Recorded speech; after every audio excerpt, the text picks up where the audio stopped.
Welcome back to the next session in the Hydrogen Online Workshop 2023, How to Produce Hydrogen from Biomass. I'm David, I'm your moderator today, and we're going to jump into the topic in a minute. Let me say thank you to the sponsors first, Wenger Engineering and Wenger Hydrogen. My daily business, actually, we develop hydrogen systems, we build hydrogen systems, we build several power-to-gas plants at the moment for customers. Check out our booth, check out our website, and check out the websites of and the booth of our silver sponsors as well, Burkhardt Compression, manufacturer of hydrogen compressors, and Draeger, manufacturer and supplier of hydrogen safety systems. Both of them will host workshops in the coming hours. So if you haven't done it yet, check out the program. It must be somewhere down here. You can press the stars, add everything to your calendar, to your Outlook or Google or whatever you're using to make sure you don't miss them. I've seen lots of people on the participant list from all over the world. If we look at the time zone, it's 9:50 in India. It's around lunchtime in China, and in Japan it's 3:20 in Australia, and pretty late already in the US, and still early in the morning in Europe. So please tell us, where are you from?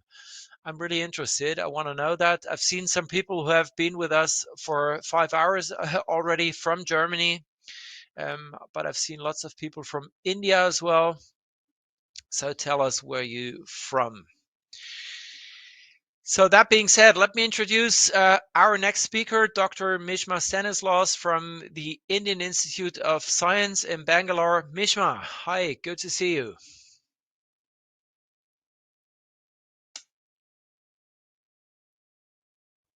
Okay. She was here 5 minutes ago, 3 minutes ago, actually. Please unmute. Yes, please unmute yourself.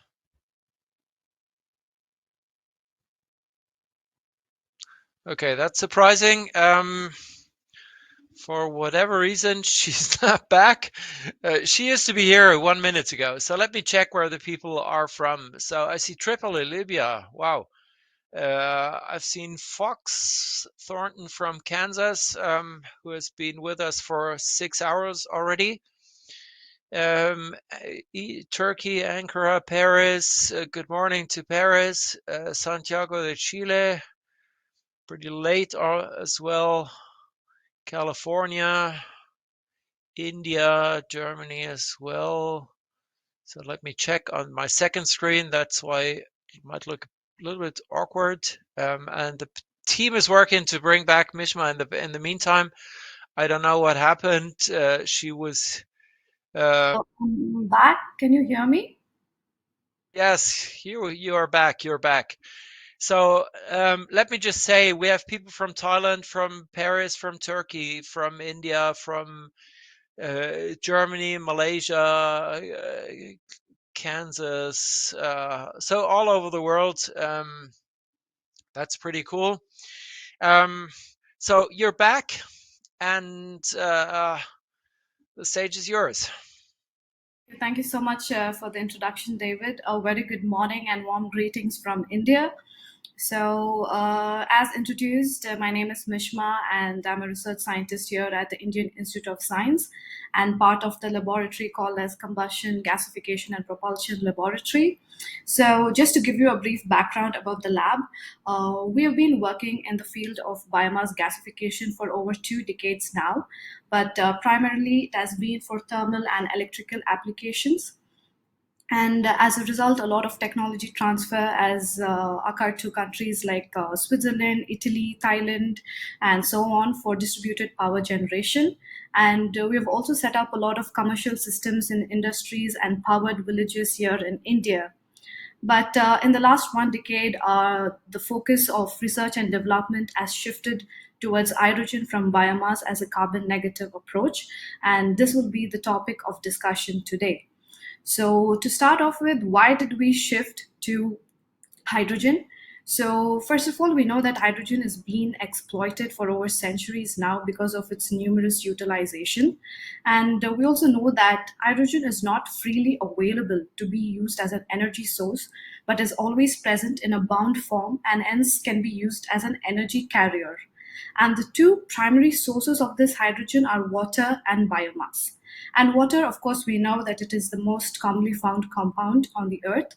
And plants, when they take up this water as a part of their photosynthesis, it becomes a major constituent of the biomass, which can be indicated in the chemical formula. And this biomass, when subjected to high pressure or temperature for a long period of time, it forms hydrocarbons. So basically, fossil fuels are nothing but they are long term derivatives of these primary sources. And so, all in all, we have these resources from which hydrogen can be extracted. And there are multiple routes or methods on how hydrogen can be extracted from these resources. But due to time constraint, I will be only focusing on the conventional route and the emerging routes. So, when talking about conventional routes, we have steam methane reforming, which has been used for centuries now. And here, hydrogen is either produced from natural gas or petroleum fractions through a method called steam methane reforming. And it's a very carbon intensive process because for every kg of hydrogen produced, we also generate close to 8 to 10 kgs of carbon dioxide. And petrochemicals and fertilizer industries are currently using this route to produce hydrogen. And a small percentage of hydrogen is also being produced through coal gasification. And depending on the type of the coal used, it is given the term brown or black because it has a very high carbon footprint of close to 20 kg of carbon dioxide for every kg of hydrogen produced. And then moving on to the emerging technologies, we have blue hydrogen, which is considered as a bridge or a transition between gray and green hydrogen. Why? Because it can halve the emissions of gray hydrogen because of its carbon capture management, and also the cost is lesser than that of the current green hydrogen technologies. So, moving to green hydrogen, which has been the buzz for quite some time now, we have the major player, which is electrolysis, but only when coupled with the electricity generated from renewable sources, it can be considered as green hydrogen. And initially talking about these routes, which I just discussed, currently 78% of hydrogen is being generated through gray route, followed by 18% from coal gasification and only 4% from electrolysis. But when we are looking at decarbonization and we're looking at moving into a low carbon economy, these numbers are going to change, and biomass gasification is going to play a critical role as a green hydrogen route in the upcoming scenario, which is what I will be discussing more on in today's presentation. And I would like to validate the statement by first discussing the TRL levels or the technology readiness levels of these routes. So, technology readiness level is just a measurement of where the technology stands, whether it is in a very preliminary or nascent stage, or whether it's already launched and it is available commercially. So, obviously, our conventional routes like SMR and coal gasification are at a TRL 9. And when we talk about electrolysis, alkaline water electrolysis is being used since the 1920s. So, that stands at a TRL 9, whereas the other technologies like PEN or SOEC is staggered between TRL of 7 and 8. And biomass gasification currently stands at a TRL 7, and some may say it's also at a TRL 8 because we have numerous plants being established across the globe for hydrogen generation. However, long term operations and its end utilization in industries is yet to be established, and that is why it is around TRL 7 to 8. And apart from this, we have other emerging green routes like photocatalysis and fermentation, which are still at much lower TRLs. And I will be talking about the potential of biomass gasification and how it can move up the TRL. And I would like to start off by discussing the biomass gasification technology itself. So, first of all, I would like to address the question of why biomass.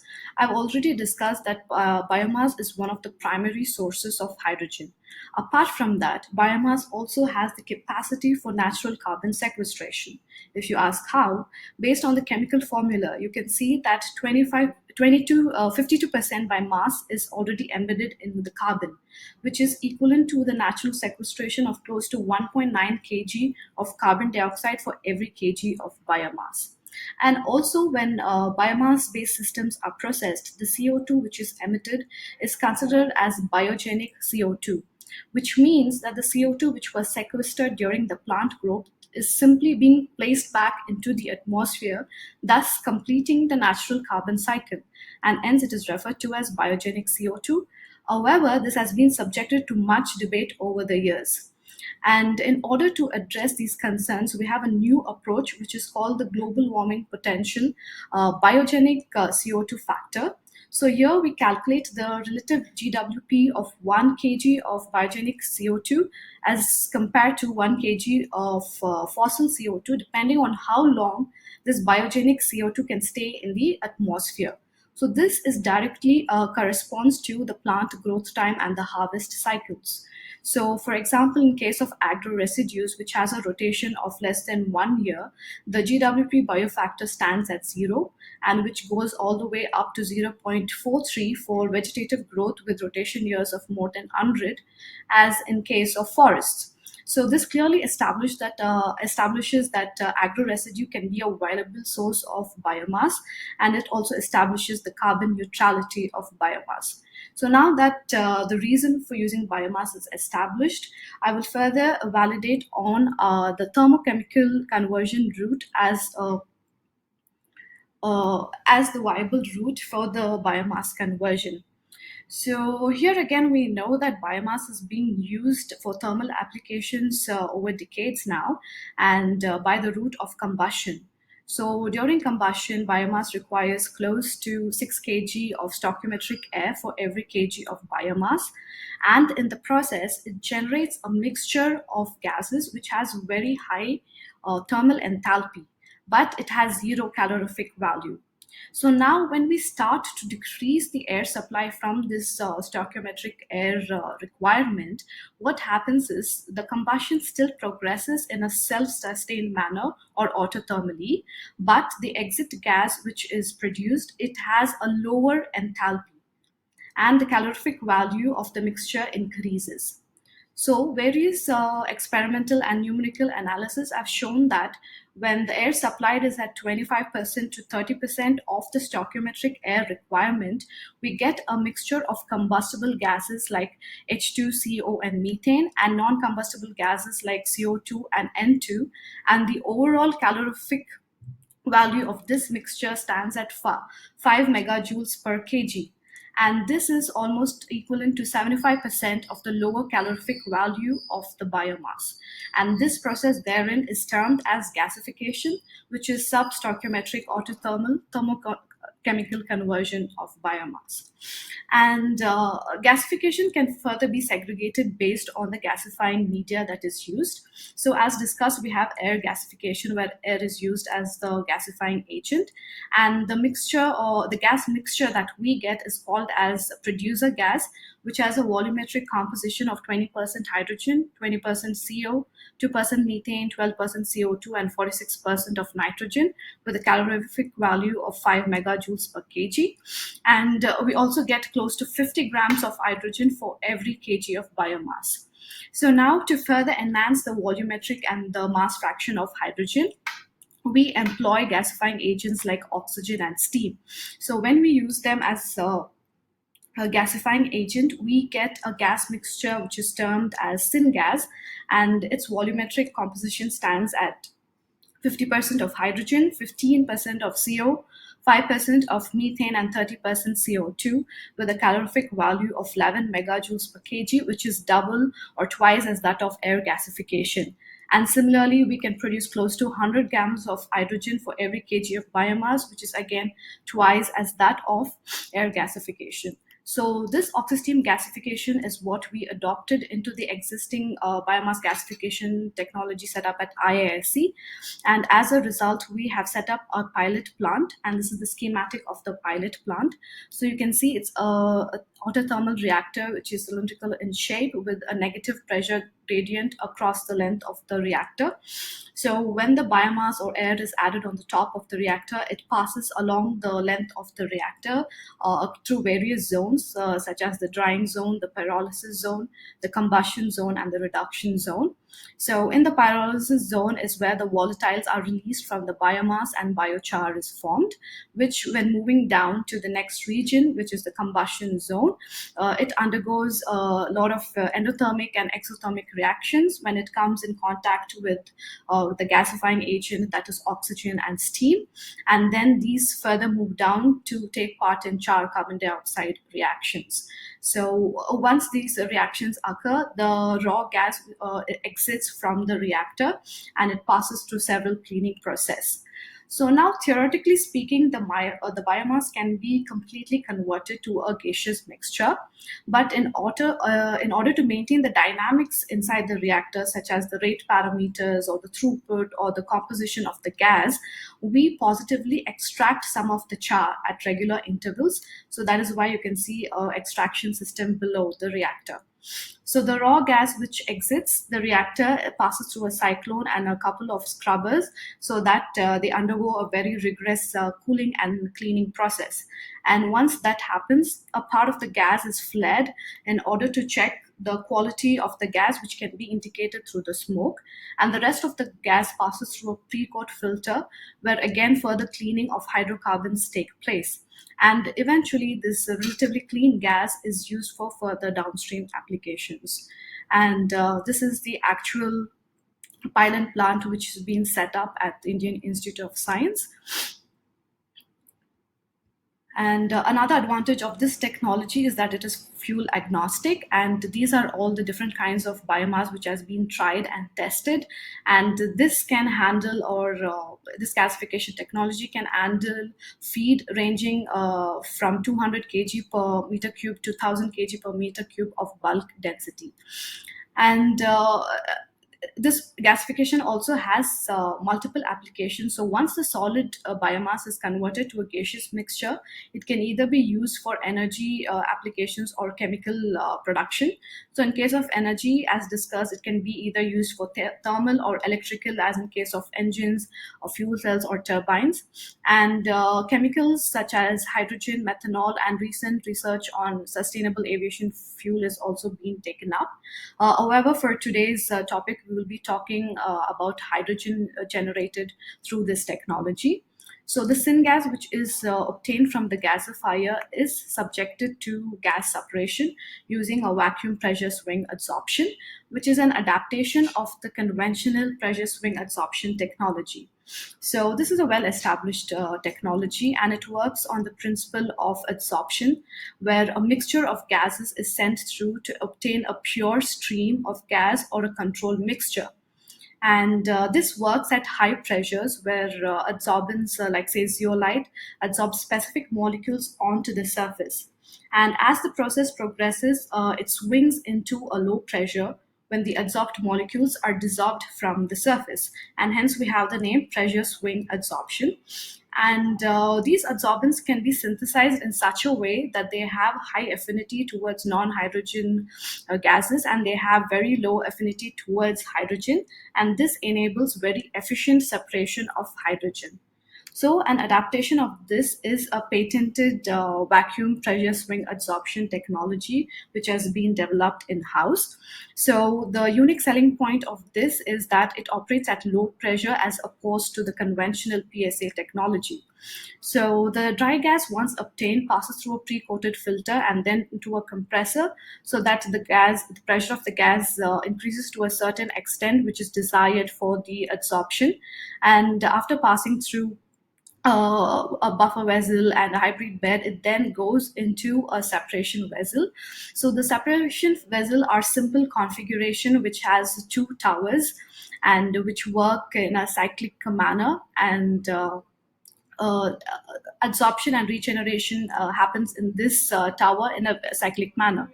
So inside these towers, it adapts the six steps Carstorm cycle, which includes feed pressurization, adsorption, purging, pressure equalization, desorption, and regeneration. And these steps happen in this order, and it alternates between the two towers.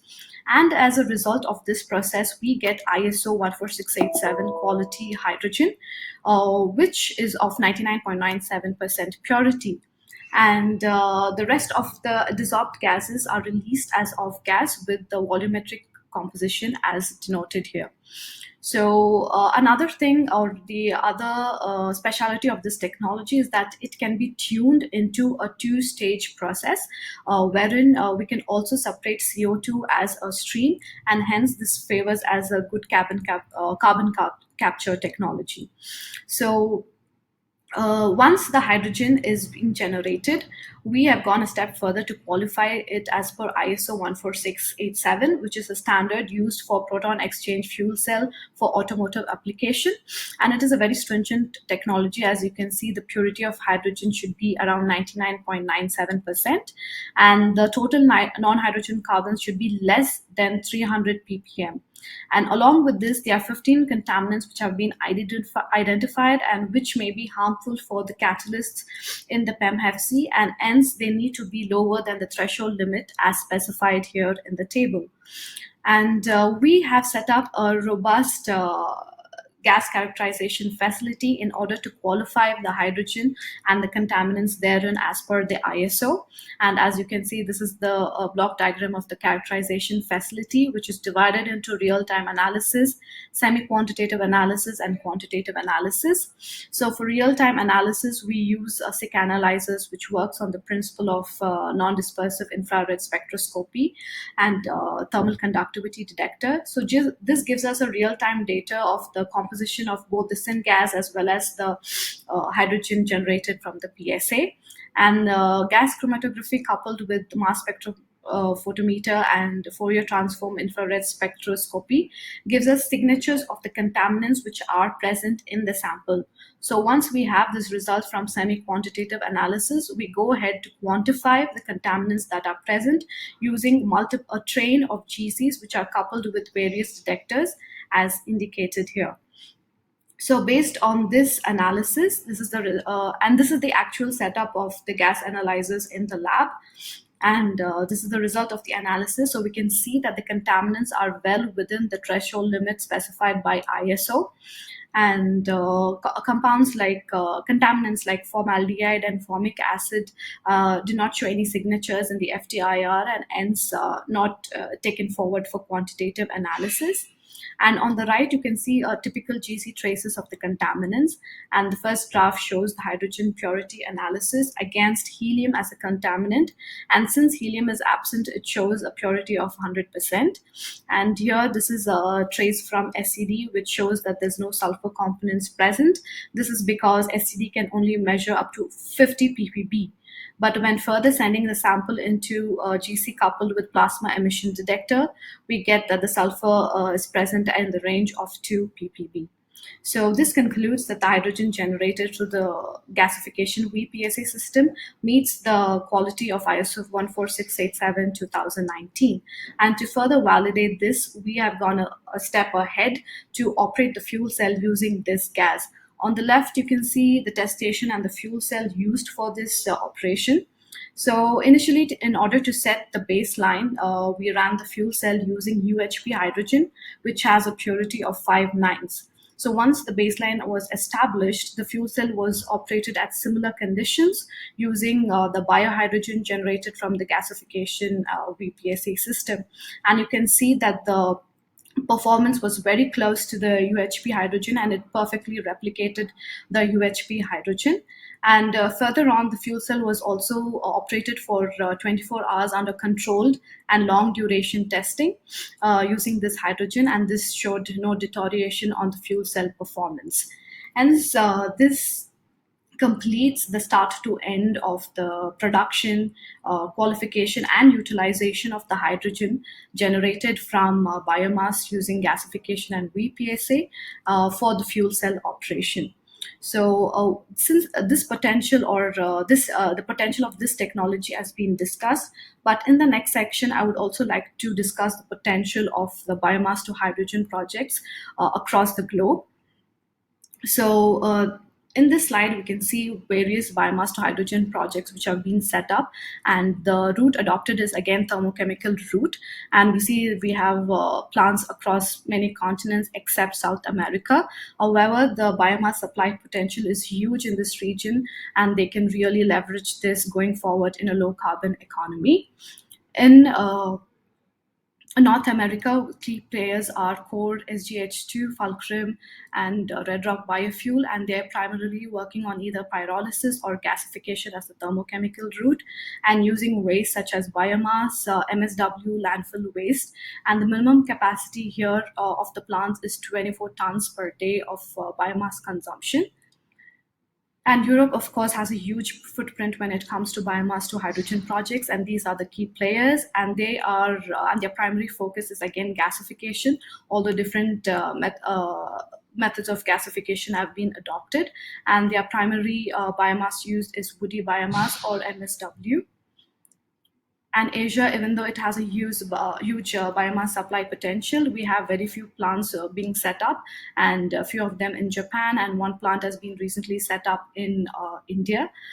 This is because currently biomass is preliminarily used for electricity generation. However, this is going to change in the near future once we really start getting up towards the hydrogen economy. And in Australia and the Oceania region, we have the key player as CACH2, and they have set up plants in multiple regions with a capacity of 1,000 tons per month. And in the African region, we have H2 Industries working again on gasification with steam using non recyclable plastic waste. These are some of the projects I'm aware of or I got my hands on, but I'm sure there's a lot more happening. If not now, the potential is huge in the future. And to further validate this, I will be talking about the biomass to hydrogen potential and the supply potential of biomass. So, when we see this figure, we can see that the total biomass supply is estimated at close to 97 to 147 exajoules per year by 2030, out of which 38 to 45% originates only from agri residues. So as long as we have a growing population to feed, we are going to have agro residues to supply, the biomass to us. And when we see a region-specific supply, we see that of course Asia and Europe have the highest potential, but Latin America and Africa are not too far behind, and they can really exploit this supply in a low carbon economy. And talking from an Indian perspective, as an agrarian society, we have close to 216.3 million metric tons of surplus agro residue, out of which 108.15 can be used as a quality gasification feed, which can be efficiently converted through this oxysteam gasification technology to generate 8.3 million metric tons of ISO quality hydrogen, and which can easily meet the current demand of hydrogen, which is 6 million tons in India. And in this process, we can also fix 9.1 million tons of carbon dioxide. Hence, this route has a key role to play in the decarbonization of sectors with high CO2 emissions. So, to just quickly summarize today's presentation, some of the key conversion statistics is that for every kg of ISO quality hydrogen that is produced, we utilize close to 13 kg of biomass. And based on this, a pilot plant generating 5 kg per hour of ISE quality hydrogen is being demonstrated here at IISc. And in this process, we fix 1.1 kg of CO2 for every kg of hydrogen. And this can go up to 15 kg of CO2 if carbon capture intervention is taking place in the VPSA system. So, as such, gasification technology is a potential green route to generate hydrogen from biomass, and this is a round the clock technology. And in addition, biomass can solve various other societal issues like low income of farmers, and also environmental issues like stubble burning. So, with this, I will end my presentation. Sorry about the technical glitch, and I would like to thank the organizers for the invitation and for making me part of this conference. Thank you. Over to you, David. Thank you, Mishma. That was a very interesting presentation. I've learned a few things that I'd never thought about actually before. So thank you for that. And we'll start with the questions in a second. I've seen on my second screen that we had some technical issues with some participants, but I think we fixed that. So if you have questions to Mishma, please post them in the chat. There was one critical. Let's start with one critical question, which was like, okay, if we do biomass gasification, this will actually destroy the nature and not preserve it because people will cut down all the plants and trees and everything. But what I understood from your presentation is that you have a lot of waste biomass that's, let's say, that's there anyway in India, and that you can use to meet the hydrogen demand. Is that correct? Can you confirm that? That is right. And also in the last two slides, when I spoke precisely about the agricultural residue, the agricultural waste that is left in the seeds after cultivation. And agriculture is something which is not going to die down as long as we have a population to feed. So as long as we are growing crops, we're bound to have agricultural residue. And you can see the numbers; they are huge. And in terms of India, we have close to 213 million metric tons generated every year, which has a potential of generating close to 8 million tons of hydrogen. So we do not have to go and cut down trees to be able to supply this biomass. We can use agri waste, we can use MSW. We can see numerous projects in the European region which is happening where they're using RDF and MSW as feeds. And do you think, I mean, you have, I think, 64 or 65%, I'm not quite sure anymore, maybe a little bit more or less, of coal in the electricity grid, coal-fired power plants. You're somehow competing with that coal, and I would assume that it would make sense, to replace coal-fired power plants, or at least not to build new ones, and add more electricity generation using other sources like biomass. Don't you think this would compete? Yeah. Yeah, this is a good question, and I think this is already happening because we are already starting to co-fire coal plants with biomass. However, when looking at a low carbon economy, I think this will be a more carbon negative route to convert biomass to hydrogen. And also, when we look at the efficiencies, the biomass to electricity still stands at around, say, 55 to 56%, whereas the efficiency when it comes to biomass to hydrogen is around close to 66%. So that way, I think this would still be a viable route. That makes sense. And if you convert the hydrogen or the biomass to hydrogen, what happens to the carbon? So yes, as I showed, we will be extracting a part of the char. So that way, for every kg of biomass, we are actually getting 25 grams of char. So close to 1.1 kg of carbon dioxide is being captured in the solid form. And secondly, as I explained in the VPSA or the pressure swing adsorption slide, it can be tuned into a two-stage system. So the first step can be where the carbon dioxide that is generated can be obtained as a pure stream. And this can be further used in the fertilizer industry or for any other applications. And following this, hydrogen can be obtained as another stream. So this way we are able to manage the carbon dioxide. And also, as explained, biomass has a capacity of or the capability of natural carbon sequestration. So as long as you're using agro residue which has a rotation of less than 1 year, so whatever carbon dioxide is being sequestered during the growth is what is released back into the environment, which will again go back into the plant if it is being cultivated and used within a year. Hey, very good answer. Thank you. That makes a lot of sense. And Technical question, or more, it's more an engineering question. Can the gasification process handle unsegregated biomass and still operate effectively?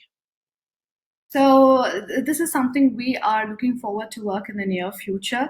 So as long as the waste is in a briquetted form, which has less than 8% of ash content and 10% moisture content, we are currently able to handle all these kind of waste.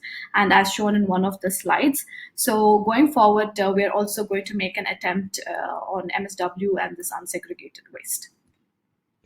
I was trying to check my here it is. We have another very interesting workshop on how to produce hydrogen from biomass waste at 7:25 p.m. Berlin time. That must be let me check. That's late in the evening in India. That's 11:55 in India later today. How to produce hydrogen from biomass waste by Minova Corporation. They have developed a process to make hydrogen from, I think, coconut shells and other agricultural stuff that's usually not very useful. So if you're interested in that, please join again later today. Um, all right. What is the biomass potential in gigawatt hours in Karnataka and India and globally? So, huge question. Yeah, I don't have the exact numbers on this, but I can get back if you can reach out to me later. Um, Thanks for the excellent technology overview. How is the off gas of the process handled? Might this route be available for municipal waste as well? So yeah, this is yeah. I think I didn't address this during the presentation. So the off gas, if you can see, as a volumetric composition where there are combustible gases present, which means they have certain chemical enthalpy, and so they will be used for thermal applications internally for basically to run the system and other things. And as an engineer, I've worked with several gasification processes or systems in the past, and one question actually addresses one of the biggest challenges that I can completely confirm is handling ash and other types of solids that are, well, not so easy to gasify. So how will you ensure ash deposition is not happening in the technology? And let me add one sentence: when you scale it up to larger systems. So at the moment, that is why we, based on the ash content present in the biomass, we extract, the char positively from the system at regular intervals, and these intervals increase if more ash content is present. So yeah. And I think you have to somehow select or pre-select the biomass to make sure you don't get the bad stuff, or at least you can mix it in a certain way, so to make sure the ash content, the average ash content is not too high. And to further add to that, we in the cleaning process we have a cyclone reactor. So here again, this is used to collect some of the ash or dust particles which may be generated, and it is collected in a bin below. So this is another cleaning process for that. All right. So, and what is the specific energy consumption to produce a kilogram of hydrogen? Yes, I was expecting these questions. The techno-economic assessment of this technology is underway. So you can follow my lab on LinkedIn, and you will get answers on this very soon. Well, if I look at the number of questions we still have, I think we should do a webinar on that in the future to make sure we can answer all these questions, because I see it from the numbers, also from the other workshops and webinars and events that we've done, is that biomass gasification is something that's really interesting for the people out there. Um, One last question. You're also a specialist for aquatic hydrogen from aquatic biomass. So basically, can you share just a few thoughts on that technology or on that route of hydrogen production? Yes, that is also upcoming. It's just that the stability, to maintain the stability of those processes is really difficult, and that is why they still stagger at lower TRLs. But when we are looking at, a low carbon economy or the hydrogen economy, and the kind of demand we are looking at is so huge that there is no one technology that fits all. So it is going to be multiple technologies which is going to cater to the need, and I feel that hydrogen from these aquatic organisms will also play a part, or they will play a part in this hydrogen economy. And the conversion efficiencies have been also good from my own research and understanding, but it is just that maintaining the stability of the process is a little difficult. So thank you very, very much for your presentation, Mishma. We're going to start the next session, workshop sessions, in 5 minutes.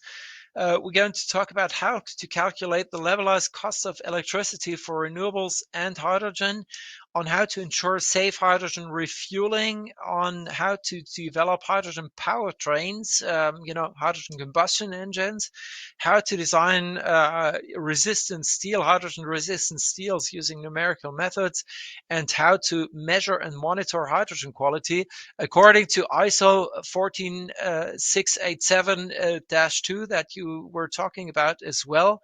Because if you produce the hydrogen, you have to ensure the quality, and we're going to have a workshop on that in 4 minutes from now. So please jump over to the workshop room, select the workshop you want to attend. We have 5 of them.